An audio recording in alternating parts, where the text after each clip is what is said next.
ma chère Hélène. J'ai hâte d'entendre ta première rencontre avec la sophrologie. Alors, elle se fait au travers d'une plaquette de chirurgien-dentiste. Ah, Eh oui, parce qu'en 1968, je suis à La Rochelle, je suis marié à un dentiste, j'ai mes 2 petites filles et il vient de s'installer, donc il est tout feu tout flamme dans toutes les publications qu'il reçoit et un jour, alors moi je suis enseignante déjà, hein, j'enseigne au lycée de La Rochelle et un jour il me dit: «Ah, il y a un truc pas mal». Parce qu'à l'époque, il faut savoir que le chirurgien dentiste, n'avait pas tous les produits miracles que nous connaissons, que c'était un peu encore, même s'il y a eu des progrès, hein, la roulette était encore un petit peu sauvage, hein, oui. On commence à parler beaucoup des implants dentaires, mais ça reste, quelque chose d'un peu rare et mon mari s'intéresse beaucoup aux nouveautés. Il me dit: «Tiens, il y a une expérience tout à fait surprenante à Barcelone, un congrès où un dentiste suisse, dont j'ai compris par la suite qu'il s'agissait d'Abrosol, le célébrissime Abrosol, d'accord. a fait une opération, dentaire». Alors je sais pas si c'est un arrachage, mais enfin c'était quelque chose autre qu'un nettoyage, en public, devant donc une salle de 200 ou 300 personnes, grâce à la nouvelle méthode, trouvée par un psychiatre donc, espagnol mais colombien, professeur Caicedo. Mmh. Bon, ça m'a frappé quand même, mais j'ai écouté religieusement, mon jeune mari tout feu tout flamme et puis moi je suis allé vaquer à mes occupations diverses et c'est resté un souvenir quand même, hein. Et donc, moi je vais partir de La Rochelle avec mes filles sous le bras en 73-74. D'accord. Il se trouve qu'à Rennes en 1971, donc Bernard, dont nous allons reparler, me semble. Bernard, lui, est kinésithérapeute depuis peu de temps.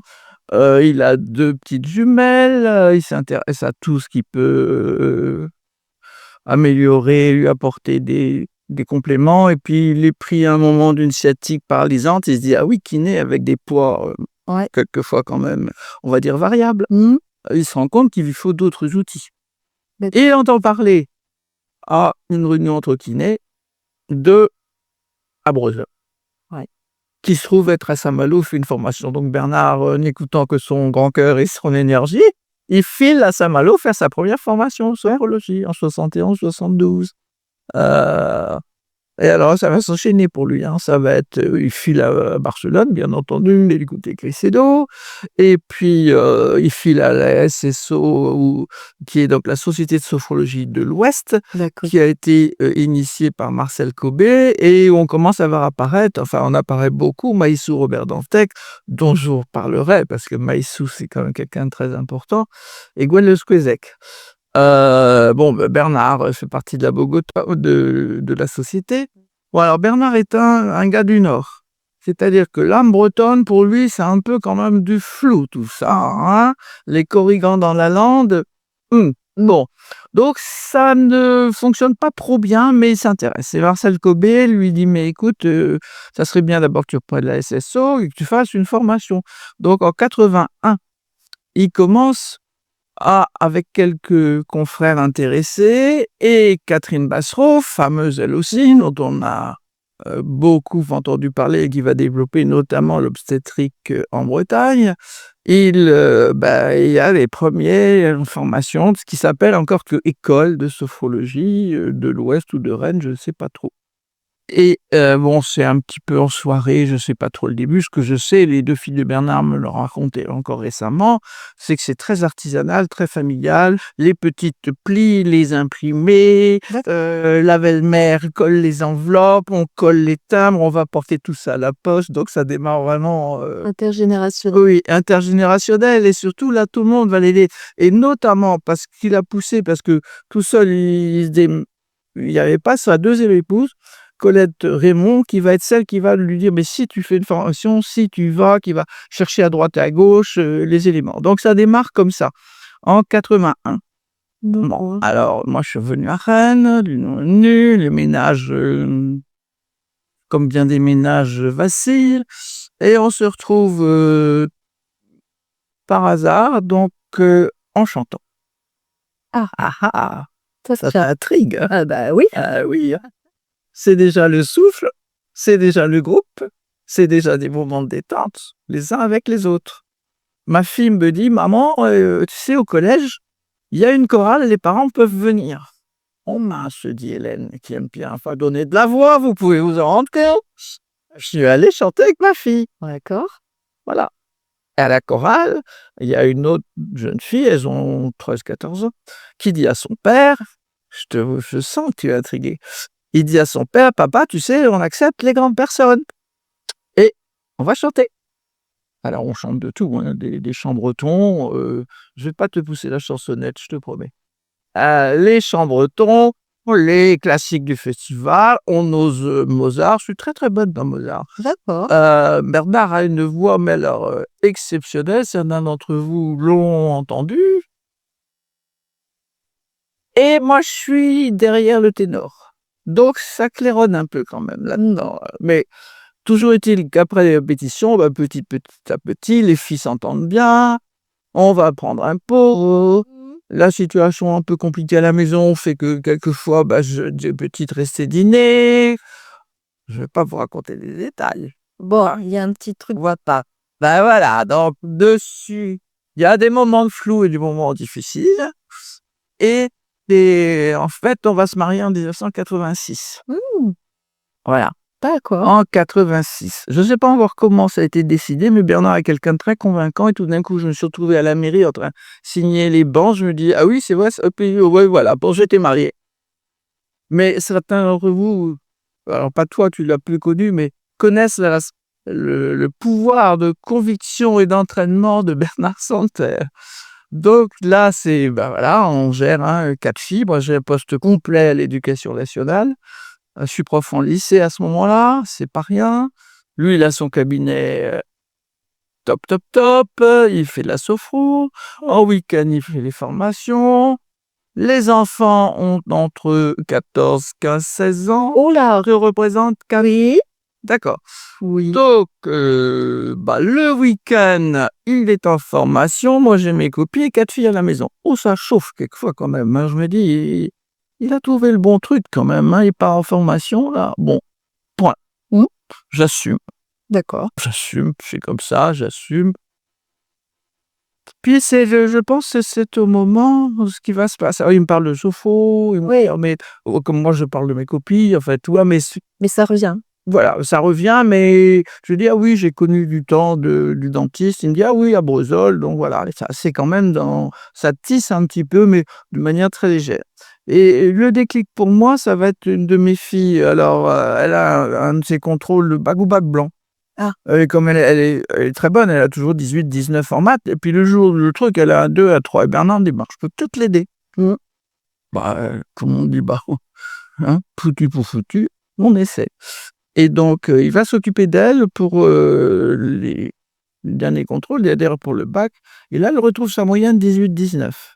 Alors là, la mère de famille est ravie et l'enseignante se dit: «Ah oui, quand même, Il y a un truc. c'est intéressant». Donc je demande un peu plus d'explications. Et là, il me propose, puisqu'il a, il a dans son cabinet un petit groupe de patientes qui passent après de la kiné, il les passe en sophro en groupe, que j'intègre. À l'époque, ça me paraît des très, très, très vieilles dames, mais elles ont facilement 30 ans de moins que ce que j'ai aujourd'hui, mais enfin, hein, c'est relatif tout ça. Donc j'intègre le groupe, c'est sympa, elles sont marrantes, elles adorent Bernard, ça vous rappellera quelque chose. Et je me dis: «Tiens, il y a des petits trucs que je peux utiliser». Mmh. Alors comme dans toute bonne classe, quand je fais un contrôle sur table, sur une trentaine d'élèves, il y en a toujours 4 ou 5 qui sont hors sujet. Tu as dû connaître ça aussi, peu ou prou. Et ça a Et léger. un jour, je me dis: «Tiens, je vais leur proposer le sujet avec évidemment les méthodes pédagogiques normales, prenez», mais en rajoutant de la sophro, et surtout je leur dis: «Maintenant, tout le monde s'assoit en silence. Le sujet est là, je vais vous le lire. Personne ne prend son stylo». Un peu directive déjà, Hélène, hein. Personne ne prend son stylo.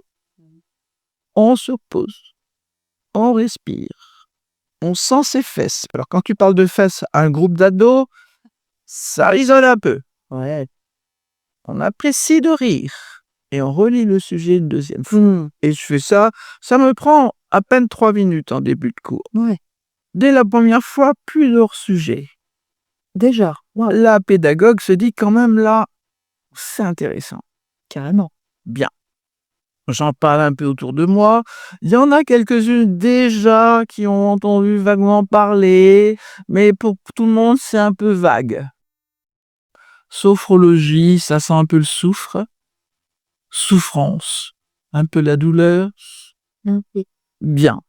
Ouais. Mais le grand coup, si je peux dire, parce que là, quand même, ce qui a été, alors moi j'avais compris que ça pouvait fonctionner, mais ce qui a été pour moi d'abord quelque chose une responsabilité énorme et oui, un déclic, c'est que du coup, jusqu'à n'en parler de sophrologie, qu'au moment de l'agrégation, on a des collègues, c'est les collègues qui passent l'agrégation et un jour, il y a 2 collègues qui arrivent, ils me disent: «Oh là là, tu sais, une telle, ça fait la 3e fois, ça y est, elle est reçue à l'écrit de l'agrég, mais ça fait déjà 2 fois qu'elle a raté les oraux. Cette fois-ci, elle va pas très bien, elle est stressée, elle n'y arrivera pas. Est-ce que tu peux quelque chose?» Ouh là! Bah, moi, il y en a pas de sophrologue, messieurs, dames. Et le chef, il est en Andorre. D'accord. Ouais. Mmh. Alors, c'est avant les téléphones portables, Oui, précisons quand même. précisons, oui, oui. C'est au moment en hiver où il y a des tempêtes de neige entre Andorre et la France. Ouais. Oui. Je téléphone à Bernard. À l'époque, on est encore, on se téléphone et on raconte tout ça, Caicedo, l'Andorre et tout, la neige. Moi, je dis les filles, les copines et tout, puis je parle. Et il me dit: «Bah oui, tu peux commencer une séance». Mais j'ai jamais fait. Il me dit: «Non, t'as déjà pratiqué 5 fois. Eh ben, tu vas lui faire une séance». Oh! Oui. Grand moment de solitude, J'imagine. même avec le téléphone. Il me dit: «Écoute, je vais te donner tous tes plans. Tu sais ce que c'est que passer un examen, donc la partie pédagogue, tu la connais, la partie sophro, tu as fait la base. On va faire quelque chose ensemble». Il faut dire qu'entre l'annonce de l'écrit, de l'agrégation et l'oral, il y a 3-4 semaines. Mmh. Hein? Ah oui. Bon, mais je me dis: «Bernard est là-bas pour 8 jours». Je fais le début et puis il va rentrer. Il reprend la main. Après, Ouais. chacun son tour. Ouais, ouais, ouais. Donc je prends la collègue tous les 2 jours quand même, Mmh. C'est de l'intensif, tout de suite. Plus tout le reste, ouais. Voilà. Alors ce qui est pratique, c'est dans la préparation des examens que tu connais, il y a bien sûr la phase de sophro-relaxation dynamique, des temps de récupération, mais quand tu es dans la phase de visualisation, acceptation progressive, c'est la personne qui construit son scénario petit à petit jusqu'où elle a peur. Au début, elle a même peur de sortir chez elle et de mettre son cartable dans la voiture pour aller prendre le train. Donc c'est elle qui va construire ce scénario. Et j'ai Bernard tous les soirs, il me dit: «C'est bon, tu continues, tu fais ça, tu fais ça». Et un soir où j'avais, disons une pratique plus importante à mettre en place, chute de neige. Ah! Chute de neige. Il me rappelle, sur les coups d'1 heure du matin pour me donner la suite, des opérations et il me dit: «Je rentre ce soir». Ah, je lui dis: «Où?» J'imagine. Il me dit: «Mais la collègue, elle est pas si mal que ça, au moins pendant les séances, je trouvais qu'elle était, un petit peu moins j'y arriverai pas» et Déjà, il y a quelque chose qui se passe quand même. oui, alors, non, devait être le lundi de Pâques ou des trucs comme ça, tu vois? Et Bernard rentre et je lui dis: «Bah, écoute, voilà, elle va être là demain, mais non, tu as commencé, tu continues, c'est un des principes en sophro, ça fait partie de l'alliance, tu la lâches pas». Ah! Oui, oui, oui. Moment de grand 2e En 2e. de solitude. En second, on espère. Oui. Alors, il était là quand même. Il m'a dit: «Non, mais c'est très bien ce que tu as fait». «Oui, merci Bernard». Bon. Et il savait valoriser, Mmh. oui. Il avait fait ce qu'il fallait, et donc, j'accompagne, cet ami sur, le quai de la gare. Et là, il y a des jours où on s'agace devant les gens. Il y avait sa mère qui était là, qui me dit: «De toute façon, vous savez bien, elle va encore être collée, quoi». Ah ben, je dis: «Avec ça, la pauvre, ah oui, bon, voilà, voilà, voilà». Donc Du elle part. sabotage autour. Mmh. Elle part, ça devait être je sais pas quel jour moi, enfin bon, moi je passe mon week-end avec, récupérer mon mari qui a dû partir tout de suite faire une formation parce que Bernard tu le récupérais mais il est parti fort en retard sur, les 4 filles et puis c'est pas que j'oublie mais je savais plus quel jour elles passaient, enfin exactement comment ça se passait. J'arrive au lycée. Là, 3e grand moment de solitude. Ah bon, 3e alors? Oui. Je me redresse avec toi. Tu arrives dans la salle des profs, tu peux, parce que là, il va se passer quelque chose quand même, OK. de déterminant. Là, tu vois dans la salle des profs, tous les profs autour du proviseur, Ouais. le proviseur qui te regarde droit dans les yeux et qui fait: «Voilà notre sophrologue». Oh là. Oh là là là là! Ouais, donc ça va être un moment, clé, Clé. D'accord. hein, parce que moi, j'ai jamais voulu être sophrologue, voilà, Mmh. j'aime bien les gens, j'aime bien que mes élèves aillent bien, mais Oui, tu avais déjà je me débrouille avec pas mal d'outils quand même. Ça donc me voilà face, tout d'un coup, à des collègues, un chef d'établissement, mmh et très vite des parents d'élèves. eh oui, pas les oublier ceux-là. Parce que les gamins, ils ont dit: «Ah oui, quelquefois on fait plus d'heures sujet». Elle nous a dit que et à la fameuse réunion de rentrée que tu as dû connaître, parents profs, où chacun fait son petit numéro, Ouais. fait les marionnettes, un peu les pomponnettes à l'américaine. «Moi, je suis professeur de français, gna gna gna gna, je vais faire ci, je vais faire ça». Mmh. Il y a un parent d'élève qui lève le doigt et qui me fait: «Bon madame, ça va très bien le français, on sait, parlez-nous de sophrologie». Est-ce que c'est mon 4e moment de solitude? Je dirais que oui. Bon, alors, bah, je sais en parler parce que Bernard m'a emmené à droite et à gauche. J'ai dû rencontrer 2 ou 3 d'autres formateurs. Donc, la base, je la connais. Il m'a bien appris, hein, Oui. les piliers de la sophrologie, hein. Attention quand même, réalité, objectif, tout ça, je fais ça très bien. Voilà, vous êtes content? J'ai fait de la sophro. Oui, parents d'élèves. Madame, vous pouvez faire de la sophrologie à nos enfants? Ah, éducation nationale quand même. Éducation nationale, ouais, ouais, j'entends bien, hein. J'entends bien, ouais, ouais. Je me tourne forcément vers le chef, il y a toujours qui: «Monsieur le proviseur, là, Bah, et il regarde les parents d'élèves, le parent d'élève: «Oui, alors quand même, vous pourriez faire un fond, oui, nous allons voir tout ça». Bon, je sors de là en me disant: «Ah Bernard, mais dis donc, tu voudras bien faire de la sophro». Il me dit: «Non, non, c'est toi à qui ils ont parlé. Éducationnel, tu rentres pas si tu fais pas partie d'éducationnel». C'était il y a 30 ans, mais je oui. crois pas que ça ait beaucoup Ça a pas beaucoup varié. évolué.